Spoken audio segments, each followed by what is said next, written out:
Bueno, hermoso momento para presentar a una gran invitada en el día de la fecha en la Loye, y me gusta también esta tendencia que se va empezando a armar de poder recorrer distintos lugares del mundo e imaginarnos cómo están enfrentándose al coronavirus. Santi, ¿estás por ahí? Me imagino que sí. Le damos la bienvenida a Flor Grieco, gran amiga de la Loye. ¿Cómo va? ¿Cómo están? Olis. ¿Qué haces? ¿Cómo va? Bien, ¿y vos? Bueno, Flor Grieco vino a la Loye hace más o menos un año, justo cuando Santi estaba de vacaciones, y fue uno de los grandes pendientes para Santi, ¿no? Haber vivido esa entrevista. Sí. Bueno, recuperemos ahora. No sé, recuperamos ahora. Y quería leer el libro todo. Soy muy fan de Corea del Norte, aunque es medio raro. Es raro decir eso, ¿eh? Es raro decirlo, igual yo también, cuando lo decía. Pero sí, me flashea mucho. Ay, no sé, nos cortó un poco. Bueno, ahí está, Santi está afuera porque tiene mal internet, pobre, justo que se muere por hacer la nota. Flor, yo me trataba de quedar callada, pero bueno, no importa, vamos a darle para adelante. Flor la conocimos, y pongo un poco en contexto a aquellos que por ahí se suman y no escucharon esa nota. Flor escribió un gran libro sobre Corea del Norte, que es el producto de una investigación que, si no me equivoco, había tenido 3 viajes, ¿no? O algo así, para terminar culminando el libro. En ese momento eran 2 viajes a Corea del Norte y 1 a Corea del Sur.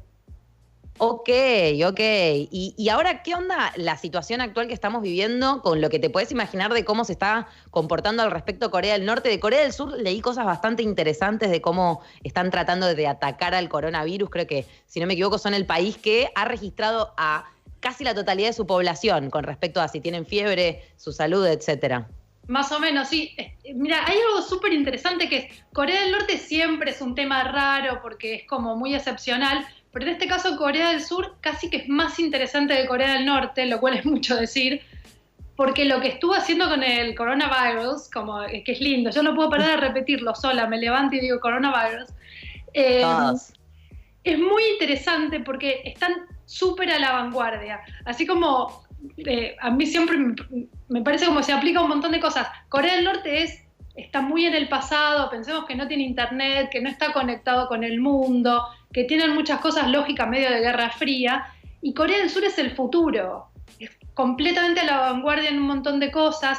Pensá que casi el 95% de la población de Corea del Sur tiene acceso a internet y a 5G, que lo desarrollaron ellos. O sea, están muy adelante en un montón de cosas. Entonces tenés como esa península coreana que es muy chiquita, es como si fueran 2 provincias de Santa Fe, y una está muy en el pasado, totalmente cerrada, no tenemos idea qué pasa, y la otra está en el futuro, ya ahora tratando de, no sé si no van a desarrollar una vacuna ellos más o menos, pero están probando plasma de personas que se contagiaron para ver cómo reaccionan.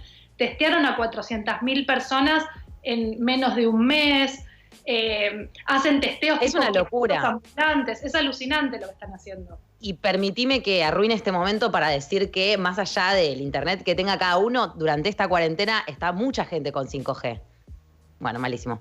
Nada, era un chiste muy malo, lo vamos a dejar pasar para el que lo entendió, lo entendió, el que no. En fin, pero sí, también me había parecido muy interesante lo que había pasado en Corea del Sur respecto al caso 36, si no me equivoco, 31. Que era el de una mujer. 31, que era, había 31 casos, había 30 casos en realidad. Una mujer se convierte en el caso número 31, pero no se entera hasta muchos días después. Tiene un accidente automovilístico, va al hospital por eso, sale del hospital, le recomiendan hacerse el test del coronavirus, no se lo hace, pero va a almorzar con alguien en algún lugar y además va a una iglesia a rezar.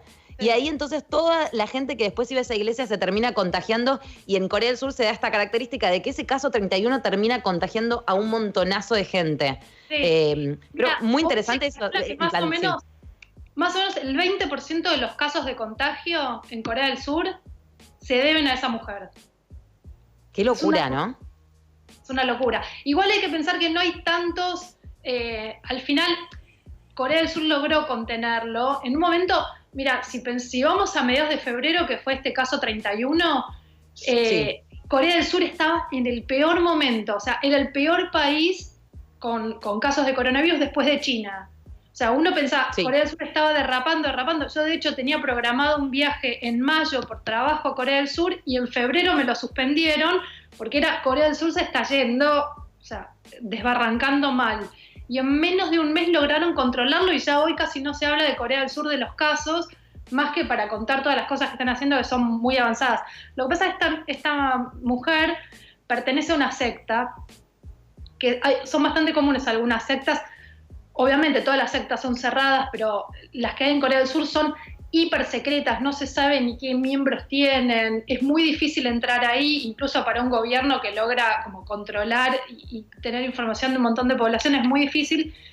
Y esa mujer participó de varias ceremonias religiosas en un lugar que es al sur de Seúl, es bastante al sur del país, y ahí o sea, participó en una ceremonia con 500 personas y esas personas a la vez fueron contagiando, y en realidad lo que mostró fue uno de los primeros casos que mostró que es lugares cerrados y muchas personas no. O sea, fue la lección más importante, como basta, y ahí empezó un poco el distanciamiento social, no en esa secta, pero como no puede haber muchas personas juntas, y eso salió un poco de ese caso, que fue el caso que hizo explotar en Corea del Sur, subió la curva y se fue, y después lo controlaron, pero en ese momento parecía que se les desbordaba. Flor, ¿qué sabes de Corea del Norte? Vamos a tu tema o a lo que decidiste especializarte hace algunos años, porque me imagino que debe ser re difícil también conseguir información y más de este tipo en estas circunstancias. Sí, es que no hay, sobre Corea del Norte no se sabe, como en todo, ¿no? O sea, pasa ahora lo que pasa con un montón de situaciones, que es que no sabemos qué pasa dentro de Corea del Norte. La diferencia es que ahora, no sé si te acordás, cuando yo estuve ahí, que les contaba que Corea del Norte tiene fronteras con el sur, con Corea del Sur, obviamente, pero esa frontera no se puede atravesar. Es una frontera que no se puede cruzar, me acuerdo. está cerrada, hipermilitarizada, entonces, de hecho, no es una frontera.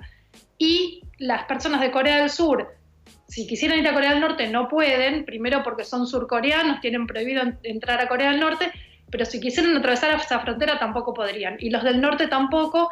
Entonces, olvidemos esa frontera. La frontera principal de Corea del Norte es con China. Después hay 20 kilómetros con Rusia que en la práctica no son relevantes ahora, pero la frontera principal es con China y el socio principal es China. Esa frontera que es por donde entra todo lo que Corea del Norte tiene para sobrevivir y para vivir como vive, está cerrada desde el 20 y pico de enero, fue re temprano. Claro. Y con eso también cerraron mucho de la poca información que tenemos. O sea, hoy Corea del Norte lo único que se sabe es que dice que no tiene ni un caso de coronavirus. Que no hay ningún contagio, lo cual es recontra improbable porque cada año viajan más o menos 350.000 chinos al país, que es lo único de extranjeros casi que hay. Entonces, porque claro, te iba a decir, si no pueden entrar extranjeros, pero claro, justo chinos sí pueden ingresar, y además, bueno, esto que contás de que los puertos se conectan con China y también podría llegar a entrar a través de la mercadería o el intercambio que tenga el pesquero chino con Corea, ni idea. Sí, y del contrabando, que el contrabando es recontra importante. El contrabando entre China y Corea del Norte es lo que en gran medida le permite a Corea del Norte sobrevivir. Todo eso hoy está cortado. ¿Qué contrabando? No entiendo, ¿qué contrabandean? Contrabando de objetos. Pensá que Corea del Norte, como todos nos enteramos de Corea del Norte que existía más o menos por el programa nuclear, por la amenaza nuclear. Bueno, por ese programa nuclear Corea del Norte tiene sanciones internacionales. Entonces, hay un límite a lo que le puede comprar y lo que le puede vender al mundo. Principalmente su socio es China, pero gran parte de la economía norcoreana se basa en contrabando que proviene de China, de objetos, de alimentos, muchas cosas que exceden la cuota que le permiten las sanciones, pero que entran igual por el contrabando.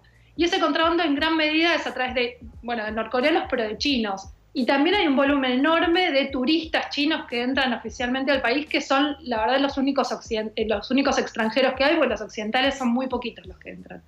Entonces, todo ese volumen de gente que estuvo durante todo enero, cuando ya el coronavirus estaba circulando en China, llegó a Corea del Norte. Entonces es muy raro, sería muy extraño que no haya ni un caso. Lo que pasa es que difícilmente Corea del Norte vaya a aceptar que tiene casos. De hecho, no sé si vieron las fotos de Kim, el líder de Corea del Norte, que siempre son fotos espectaculares, son increíbles. A principios de febrero aparecía rodeado siempre de militares, y todos los militares con barbijo y él sin barbijo. Obvio, porque era una señal de vulnerabilidad si aparecía, pero daba una idea de, bueno, asumen, de hecho cerraron la frontera, tomaron un montón de medidas porque además el país es re precario. Si llega a tener un brote de coronavirus, que por ahora no lo sabemos, es muy complicado porque es un país súper pobre, con muy poca infraestructura, con electricidad. Solamente el 30% de las personas en Corea del Norte tienen electricidad, entonces imagínate hacer funcionar hospitales en el país si tenés una escasez crónica de energía. Es muy complicada la situación, pero la verdad es que no hay datos, no se sabe nada. Igual nunca hay datos de Corea del Norte, pero ahora se sabe menos todavía. Charlar con Flor Grieco es de esas charlas que a uno le dan ganas de quedarse calladito así, dispuesto a escuchar todo lo que tenés para contar, porque realmente vale la pena. Amo, te hicimos hablar durante la cuarentena aparte, así que venga para acá, escuchame. Más allá de eso, igual me gusta mucho también entender cómo vos podés ver esas cosas que vos decís, bueno, los de alrededor tenían barbijo y él no, y eso es un símbolo de tal cosa que por ahí apenas me lo dijiste, yo no supe leer así como vos bien lo leíste. Te pregunto, ¿hay algo de la cultura de Corea del Norte que tenga mucho que ver o que se relacione mucho con esto de los símbolos, los signos, lo que uno puede interpretar a través de un montón de cuestiones que por ahí vos aprendiste a leer a lo largo de todos estos años y para los demás que estamos muy poco interiorizados con la cultura de Corea del Norte, ¿nos cuesta mucho más verlo? Sí, lo que pasa es que Corea del Norte tiene una situación muy particular. Hay algo interesante, que siempre está bueno hablar de las dos Coreas porque son muestras extremas de una situación. Claro. En las dos Coreas, esto siempre lo digo porque es interesante entender cómo la historia entra en juego, porque si no parece como que salieron de la nada. Las dos Coreas son dos países diferentes desde la Segunda Guerra. Hasta la Segunda Guerra habían sido durante el siglo XX una colonia japonesa. O sea, era un territorio que era colonia japonesa, no había países, no había habido democracia, antes habían sido reinos, con lo cual la democracia no existía. Cuando Japón pierde la guerra, la península coreana se la dividen los aliados. Y es la Unión Soviética, de la mitad de donde está la frontera más o menos ahora, hacia el norte, es como bajo el auspicio de la Unión Soviética, y hacia el sur de Estados Unidos. Entonces ahí nacen dos países, uno capitalista. ¿En qué año eso? En el 45. Es esa división. Cuando es la guerra. Y después es la guerra de Corea. O sea, esas dos Coreas, una con el apoyo de Estados Unidos y otra con el apoyo de la Unión Soviética, hacen una guerra, que es como la primera guerra de la Guerra Fría. De hecho, una de las más directas, hasta después si querés Vietnam, pero básicamente es la primera guerra de la Guerra Fría. Pero hasta ese momento, incluso hasta los años 70, las dos Coreas no eran democracias. Ninguna era democracia todavía. Corea del Sur tampoco. Corea del Sur recién es democracia en los años 80. La diferencia es que en el norte es podemos decir que es una dictadura, es un poco más que una dictadura. Se arma esto que yo digo que es como una dinastía, es una especie es una dinastía comunista, porque es un país en el que la dictadura esa o ese gobierno autoritario se va heredando. Primero gobernó el abuelo del Kim actual, primero gobernó el abuelo que fue el que la fundó, después se gobernó el padre y cuando se murió el padre gobernó este Kim. Y esto hace 70 años. Claro, es una dictadura. ¿Cómo se llama cuando se mezcla como el reinado con la dictadura? Porque la dictadura sería de fuerzas militares que en un punto hay cierta... No quiero decir la palabra democracia con dictadura porque me parece raro, ¿no? Pero hay cierta selección de quién va a estar en el poder que tiene que ver con un organismo que de alguna manera se organiza y lo decide. Pero dentro de lo que pasa en Corea es el hijo y listo, fin. Sí. Y además lo raro es que una dictadura suponemos que rompe un orden previo. Y acá en realidad el orden previo no existía, se funda el país con ellos. Por eso es tan difícil pensar en Corea del Norte sin los Kim. Ahí tenemos a Kim Jong-un, que es el actual, que es la tercera generación. Entonces es difícil, no hubo una ruptura de un orden democrático, no había una democracia, se funda el país no existía antes de los Kim. Entonces en estos 70 años hubo una política muy, muy clara, muy deliberada, una estrategia muy clara de crear un montón de símbolos. Y de esto que vos decías antes, que es, bueno, en Corea del Norte todo lo que uno ve no es simplemente lo que uno ve, significa algo más. Y hay mucha decisión del gobierno de hacer eso. Por ejemplo, hay una torre que es como si fuese, es más que el obelisco porque es más alto, pero como si fuese el obelisco para nosotros, que vos podés decir, bueno, es un obelisco. Y en realidad, esa torre la construyó el hijo, el Kim II, el padre del Kim actual, para un cumpleaños de su padre, que en ese momento era el líder, el presidente, y está construida con la misma cantidad de ladrillos que Díaz había vivido su padre. sea, Wow. entonces, y todo es así, todo tiene una carga simbólica, todo representa algo más relacionado con los líderes, con la idea de este país como muy excepcional, que ellos mismos se encargan de que así sea y lo reivindican. Entonces, sí, nada es tan lineal. Vos en Corea del Norte podés leer algo y siempre quiere decir algo más. Y cuando ves las fotos de Kim, obviamente uno aprende a leer ciertas cosas. Y hay algo, porque la construcción de esta dinastía también tiene algo no de divino, porque no son reyes y ellos no dicen que son reyes, que tienen en algún punto que proviene de Dios o de la divinidad su poder, pero hay todo un relato medio fantasioso y un poco de mucha ficción que tiene que ver con el momento del nacimiento. Se dice que cuando nació el segundo Kim hubo 7 arcoíris en el cielo, o sea, todas cosas, digamos, improbables. Claro, una boludez, ¿no? Pero qué loco que se llamen Kim, que es tan parecida a la palabra king, que sería rey en inglés. Una boludez, no sé si tendrá que ver algo, ¿no? No, pero hay algo ahí. Bueno, puede ser, es que en realidad le están haciendo honor a ese parecido. Pero Kim es uno de los apellidos más comunes de toda la península. En el sur está lleno de Kim también. Kim. O sea, Kim es el González García de Corea, me gusta. Sí. Ok. Sí.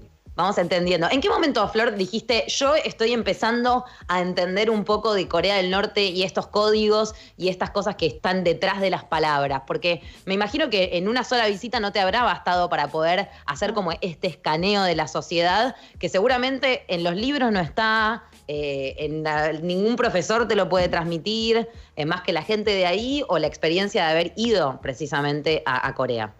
Es una mezcla, es raro, porque en realidad no hay mucho, acá no hay nada sobre Corea del Norte, no hay materias, no hay profesores, no hay nada. Hay pocos libros, en español no hay nada. Bueno, tu libro.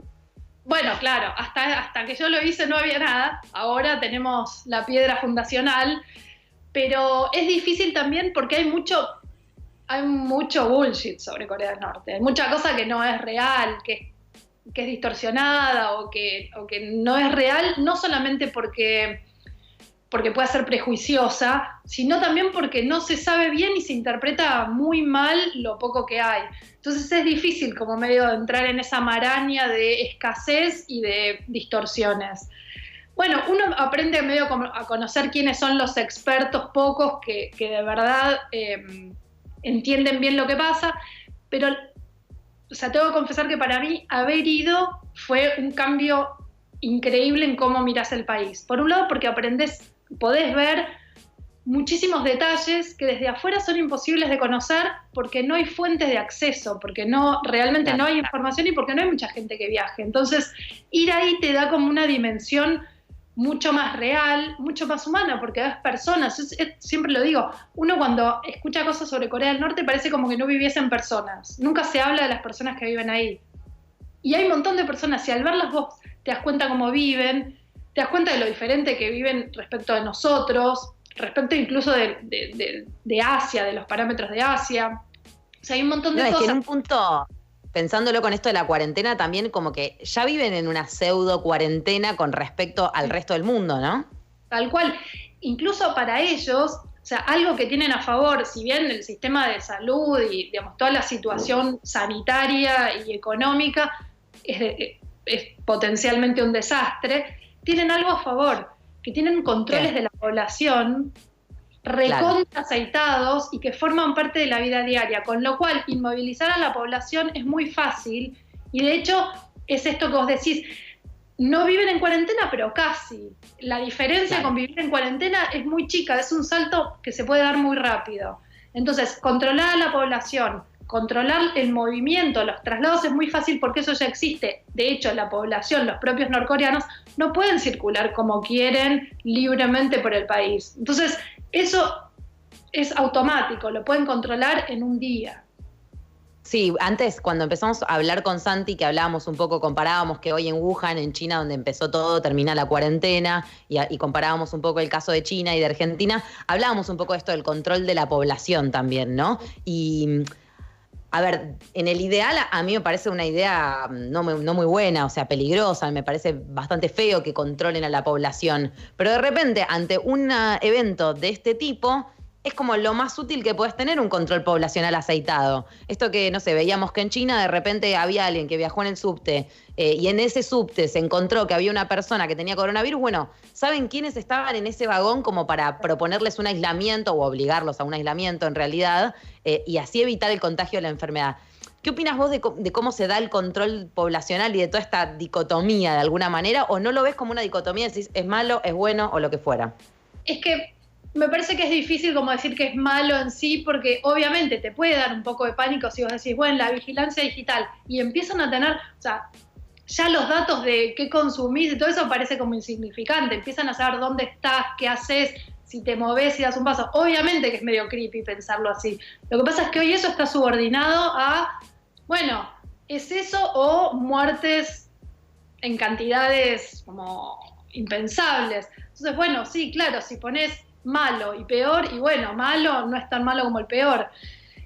Igualmente sí, para mí hay una diferencia importante, que es una cosa es China, que no es una democracia, y que el control que hace a través de la tecnología y de la vigilancia digital siempre es mucho más riesgoso y se nota por cómo después hay controles a la población cuando no hay situaciones excepcionales como la del coronavirus, y ponerle casos como el de Corea del Sur, donde obviamente hay un uso increíble de los datos y de la vigilancia, y es muy útil porque eso les permite controlar a la población, pero controlarla en el sentido de controlar sobre todo a los que no se tienen que mover, porque de hecho hay los que están contagiados pero no están internados, reciben al día 2 llamados, por ejemplo, porque uno tiene que notificar no me acuerdo si era 1 o 2 veces al día la temperatura. Mira. El que tuvo caso de contagio. Lo tiene que notificar con una app. Si no lo hace, lo llaman. Y si no responde 2 veces al día, van a la casa. O sea, obviamente es un nivel de vigilancia muy alto, pero eso es con los casos contagiados. Con los otros casos, se supone que es anónimo, la vigilancia digital, porque Corea del Sur es una democracia liberal, y obviamente ahora están discutiendo, bueno, en qué medida cierto nivel de vigilancia puede ser una violación a los derechos humanos. Hay que pensar que el presidente actual, que es Moon, fue, por lo menos hasta que asumió, un abogado de derechos humanos. O sea, es diferente de esa situación de la de China. Entonces, la vigilancia digital en sí, obvio, podemos encontrar un montón de riesgos. En este momento, bueno, ¿cuál es el riesgo más grande? Pero también hay diferencia en el uso que hace un país como China y un país que es una democracia. Después, obviamente, va a ser uno de los riesgos, y probablemente ahí hay como un salto al futuro. Con esta situación del coronavirus va a acelerar un montón de cosas que quizás hubieran tomado más tiempo, sobre todo eso, como la invasión de la vida digital, hasta dónde vamos a seguir pensando en, bueno, la vida digital y la vida real. Yo creo que en Corea ya no piensan en esa diferencia, porque la vida real es vida digital también, y con un montón de problemas y un montón de beneficios, pero digo, no está tan marcado como quizás nosotros distinguimos, porque bueno, ya el acceso a Internet es mucho más generalizado, forma parte más de la vida diaria. Y por supuesto que la vigilancia digital va a ser un tema.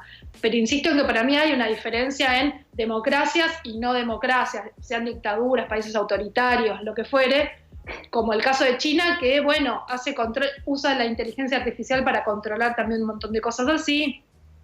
Implica más riesgos, porque hay menos control. Completamente. Flor, te quiero hacer 2 preguntas antes de terminar, pero hago todo este preámbulo porque me gustaría que Santi, que se moría por hacer esta entrevista, el plan era que yo me quede pseudo callada directamente, y se ve que se le rompió internet. Si quiere, Santi me puede mandar por WhatsApp alguna pregunta y la hago, la verdad, porque me da pena que seguramente debe estar escuchándonos y tiene cosas para decir. Pero primero quería preguntarte si hay alguna posibilidad de acceder o de comprar tu libro en esta situación de pandemia, de coronavirus en nuestro país, en Buenos Aires. No sé, capaz está en Mercado Libre, capaz estás haciendo un envío especial, sobre todo sabiendo que se va a extender un poco más la cuarentena, y me parece que es un re momento para que el mundo está interrumpido para meternos en el mundo interrumpido de Corea del Norte a través de tu libro. Sí, es una buena forma de presentarlo, porque estamos tan aislados, tan encerrados, que la verdad que hablar sobre Corea del Norte hoy parece un poco menos lejano. Está bueno. Completamente. Mira, el libro se consigue, está en Amazon, y en Amazon digital se puede descargar, creo que está en ebook. Ah, bien. La editorial lo tiene. De todos modos, yo estaba pensando proponerle a la editorial, si se extendía un poco la pandemia, si se podía hacer como bajarle el precio, o sea, como sacar algo para un Corea del Norte de pandemia, como para que sea más accesible también, porque son momentos Buenísimo. en los que también hay que tenerlo en cuenta, así que eso sí, yo lo estaba pensando y de hecho lo iba a hacer. Hoy se puede descargar, pero al precio habitual. Yo quería ver si podíamos negociar un poco, bajar, para que lo puedan leer. Está bueno. Obviamente en @flowergriego deben tener 1000 preguntas los que están escuchando. Hay algunas respuestas a esas preguntas que por ahí están en la nota que hicimos el año pasado, donde hablamos también de cómo fue el viaje a Corea, la posibilidad de viajar, cómo se tramita un permiso, cómo sucede toda esa situación.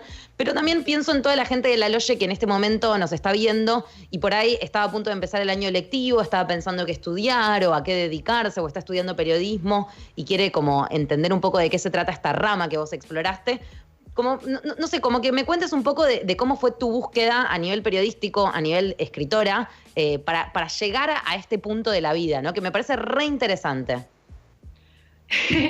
Mira, ese punto pasó cuando dejé de preocuparme sobre lo que podía ser interesante o lo que podía ser relevante y hubo algo que me interesó y dije, se va al carajo. O sea, lo hago porque la verdad que me parece interesante a mí y tengo ganas de hacerlo y para mí acá hay algo y si a nadie le interesa, bueno, a mí me interesa. Y la verdad que fue como el punto de quiebre fue ese. Chao. No me importa si forma parte de una agenda, si es un delirio, si es relevante, si tiene algún sentido, algún propósito. Yo me la pasé como luchando un montón con eso, como de que los temas sean relevantes. Hubo un momento que dije, no sé, no me importa, me gusta esto, puede ser un delirio, sí, en su momento cuando yo empecé a seguir, que fue hace 10 años más o menos, antes de viajar, yo la primera vez que viajé fue en 2015, pero empecé a seguir todo en 2008, 2009. Vos ahí ya trabajando para medios gráficos, si no me equivoco, escribiendo de política internacional y periodismo internacional, que siempre estás ligado a la agenda, ¿no? Hoy en día, ponele, tendrías que estar escribiendo sobre Boris Johnson y el coronavirus, Estados Unidos y coronavirus, ponele. Sí, eso es cierto, con la ventaja de que yo estaba en un diario que era muy chiquito, que era Crítica, donde la verdad que podíamos no seguir la agenda porque no nos daba mucha bola. Entonces, claro, okay. Lo que queríamos. Y eso me dio la ventaja de que yo dije, bueno, hay un par de casos interesantes que eran Corea del Norte, que gobernaba el segundo Kim, el padre del Kim actual, Berlusconi, que gobernaba en Italia, y Putin, que gobernaba, como siempre, Rusia. Y eran como los tres malos del momento. Entonces empecé a seguir un poco eso, y la verdad es que el caso de Corea del Norte era súper interesante, y lo empecé a seguir, pero porque me gustaba a mí, porque no formaba parte de la agenda y nunca iba a formar parte de la agenda hasta que se impuso ahora con el programa nuclear, pero fue un poco seguir algo de, esto me interesa un montón. No sé si es relevante, pero a mí de verdad me parece súper interesante y algo que es un poco trillado, pero es decir, y bueno, seguir un poco los instintos y algo que te guste mucho es la única forma de que tenga sentido. Si no, siempre estás haciendo un poco lo que crees que corresponde o que es correcto, que es interesante, y está bien, pero siempre te van a imponer como prioridades de afuera, y la verdad que en ese momento ir a Corea del Norte era un delirio, mi Perfecto. papá me dijo, ¿qué hice mal? No, es que me imagino, claro, tipo, ¿cómo te mandan a las mejores escuelas? Por favor. Che, tengo las preguntas de Santi, a ver si las encuentro por acá. Santi, amigo, no te anda ni el wifi para mandarme las preguntas, me parece. Che, no sé. Ay, me da pena. Sí. No, que alguien me chisme las preguntas de Santi, por favor. Acá. Santi quiere saber si Kim tiene hijos. Sí, pero oficialmente no. Como muchas cosas en Corea del Norte. Pasan, pero no son oficiales. Sí, tiene hijos, tiene una mujer. La mujer sí es oficial. Es el primer Kim que hace oficial y que incorpora a la mujer a la vida política, a la vida pública. Se conoce a la mujer, pero no se conoce. ¿Pero qué? ¿Si no la tenía en una jaula encerrada en la casa? No entiendo. Antes no se conocían, se sabía quiénes eran, pero no formaban parte, no viajaban con él, no aparecían en público. Y esta mujer sí. Es mucho más moderno este Kim.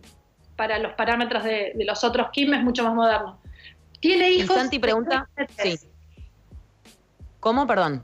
Se cree que tiene 3 hijos, aparentemente tiene 3 hijos chiquitos, o sea, ninguno se podría hacer cargo del poder si a Kim hoy le pasara algo, que eso es lo más importante. Ok, ¿y la línea de sucesión existe en Corea o no se piensa en eso todavía? Sí, lo que pasa es que hoy es un problema porque Kim es muy joven y sus hijos son chiquitos, entonces la línea de sucesión hoy, si a él le pasara algo, sería un problema. No sería un hijo el que podría asumir. Quien lo reemplace. Esto se pega un poco con la segunda pregunta de Santi, que dice, ¿una mujer puede ser presidenta en Corea? Sí, podría ser. Lo que pasa es que en general y esto pasa en Corea del Sur también, es el primogénito varón. Claro, ok. Porque tendría que tener solo hijas mujeres. Podría ser, ojo, ahora la hermana de Kim, y eso sí es interesante, la hermana de Kim, que empezó a aparecer cuando Kim se reunió con Trump y ella empezó a tener cargos oficiales más importantes, ahora se supone que es una de las personas más poderosas del país. Tiene cargos en defensa, en unas comisiones, digamos, en toda la organización política del país, que son muy altos, entonces tiene real poder. Yo creo que en parte es para que haya un Kim, alguien de la familia que eventualmente pueda quedar a cargo ante cualquier situación. O sea, si hay algo que Corea del Norte no es previsor. Improvisado. Sí, claro, es reprevisor, todo está previsto. Ah, ok. No improvisa nada, con lo cual probablemente es, bueno, que haya algún Kim de la familia que quedando a cargo de manera oficial o quedando como un poco en las sombras, pero que sea el que tiene el poder. Flor, yo te agradezco infinito esta comunicación. Me muero de la pena que Santi no esté. Te invito a que hagas un vivo esta noche con él antes de que se emborrache en su Instagram. Mirá, arreglo ahí una cita de nocturna. Cuando se emborrache puede ser, es algo, en Corea es bastante, con lo cual... Bueno, no, pero ya dice cualquier cosa. Tenés que esperar como hasta las 4 de la mañana aparte para hacer el vivo con Santi esa hora. A los demás les digo que sigan a Flor en Instagram, en Twitter también. Es muy interesante todo lo que vas compartiendo día a día. Me gusta también eso de romper un poco con la agenda, como que hablabas antes, y de repente estás en tu tweet live leyendo todas las mismas noticias remasticadas de distintas maneras por distintos periodistas y medios, y de repente te puedes encontrar con Flor que te aporta una visión distinta del mundo que existe, pero que está invisibilizada por voluntad propia y que de repente abrirla y mirarla es súper interesante. @flowergrieco, así la pueden encontrar en redes sociales. El libro, ya saben, entonces se consigue como ebook por el momento y está en todas las tratativas para que puedan tenerlo físicamente en sus manos, o si no, cuando termine la cuarentena. Flor, infinitas gracias, te queremos en La Loge, te mando un beso muy grande. Un beso enorme, gracias, un placer siempre hablar con vos. Chau.